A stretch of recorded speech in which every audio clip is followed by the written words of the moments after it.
शारीरिक कष्ट या रोग आदि हो जाते हैं, जैसे हमारे पूज्य गुरुदेव टटिया स्थान वाले महाराज जी काफ़ी समय से महाराज जी, ये उनका प्रारब्ध है किसी शिष्य जिसकी आर्त पुकार से गुरुदेव उसका कष्ट ले लेते हैं महाराज? प्रारब्ध प्रारब्ध है। को न काहू के सुख दुख कर दाता, निज कृत कर्म भोग सुन भ्राता। कभी कभी संत महापुरुष जन किसी निज जनों के प्रारब्ध को ले लेते, नहीं तो शरीर का प्रारब्ध संतों को भी भोगना होता है। अवश्य में भोक्तव्यम, भोगना पड़ता है। इसीलिए संत जन कभी अपने प्रारब्ध को वो मिटा सकते हैं पर मिटाते नहीं। वो भगवत प्राप्ति के लिए अपने भजन को रखते हैं, प्रारब्ध को भोग लेते हैं।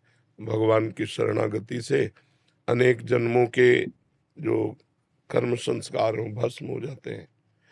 और शरीर की परवाह किसको है? जो शरीराभिमानी जीव है उसको परवाह होती है। शरीर की परवाह प्रेमियों को थोड़ी होती है। वो तो करोड़ों प्राण हो तो प्रीतम के चरणों में न्यौछावर कर दे। वो तो देहाभिमानी भोगी जनों को शरीर प्रिय है, संतों को शरीर थोड़ी प्रिय होता है। उनको तो जैसे सांप को अपनी केचुल से कोई संबंध नहीं रहता, ऐसे संतों को अपने शरीर से कोई संबंध नहीं रहता। भगवान चाहे सुख में रखे चाहे दुख में रखे, वो समान रहते हैं। उनको सुख में सुखी नहीं, दुख में दुखी नहीं, वो हर समय प्रसन्न रहते हैं। अपने कुंज बिहारी प्रियाधि जो प्यारे जो की प्रेम में डूबे रहते हैं। ये शरीर की तो सब दुर्दशा ही है, ये नासवान है। भजन से इसका कोई लेना देना नहीं। शरीर के दुख सुखों का ये तो आएगा जाएगा, नष्ट होगा। मात्रा स्पर्शास्तु सुख कौन्तेय, शीतोष्ण सुख दुखदा आगमा पाइनो अनित्यास्तास्तितिक्षस्व भारत। भगवान कहते हैं ये आने जाने वाले हैं, दुख सुख लाभ हानि गर्मी सर्दी मान अपमान काम क्रोध, इनको सह जाए।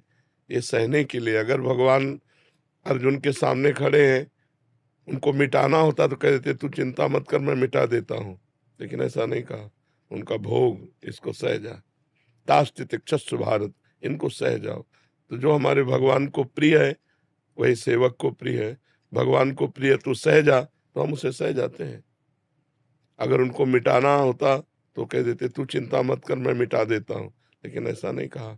मात्रा स्पर्शास्तु कौन्तेय, शीतोष्ण सुख दुखदा आगमा पाइनो अनित्यास, ये नाशवान है, इसलिए तू सह जा। तो तितिक्षस्व भारत, तो इसे सहना ही पड़ेगा। जो बिना व्यथा के बिना दुख को दुख माने सह जाता है वही परम पद का अधिकारी होता है। ये भागवतिक मार्ग है, संसारिक मार्ग तो है नहीं। नहीं हो सकता तुमसे ज्यादा